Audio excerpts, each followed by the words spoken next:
Welcome back to the 2010 Peter Stevens Motorcycles Victorian Senior Motocross Championships. Well, if you watched our show a couple of weeks ago on the juniors, you would have seen a segment where we put your questions to Motorcycling Victoria. Well, we had a few more things we had to find out for you, so this week we thought we'd take another look at a segment we simply like to call Ask MV.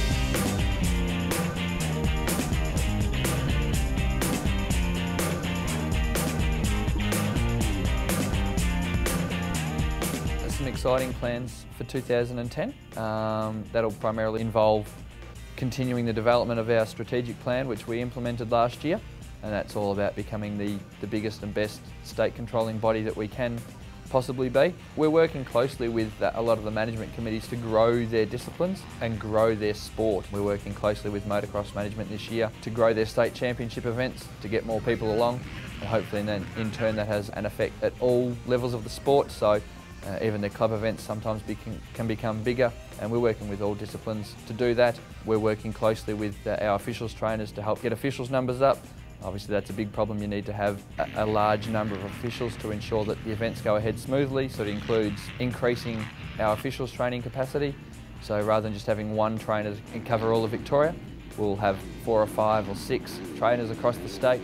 We can reach more people at more times, so we can train more officials to ensure that each club has a good number of officials that they can reliably call upon.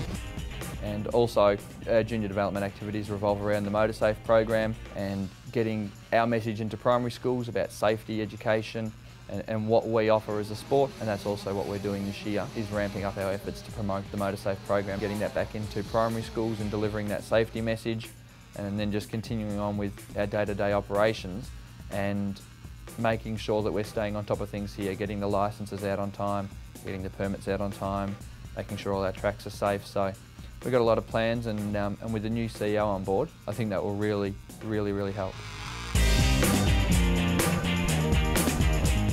Much like any other sport, really, you can't survive without your volunteers, and these people are crucial. Otherwise, we would have to have a massive amount of people in the office just to ensure that the sport would run on a week-to-week basis.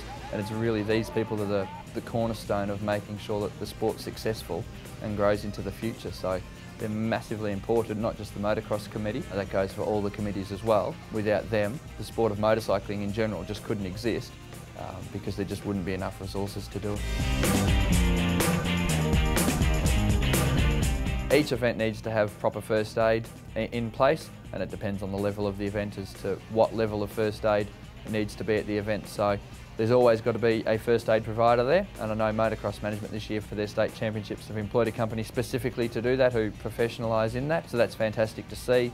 It just all comes with the professionalism of the sport. And obviously the tracks have to be licensed each year as well, so that's making sure that the tracks are actually safe, making sure the jumps are safe for riders to go on, and everything around the track as well. So when the person goes out to inspect the venue, it's not just the track they're looking at, it's the surroundings of the track to make sure it's safe for not only the riders but the spectators that are coming along as well. So certainly the first aid is the major component of that, making sure that there's first aid providers on hand, ready and waiting in case there is an accident that takes place.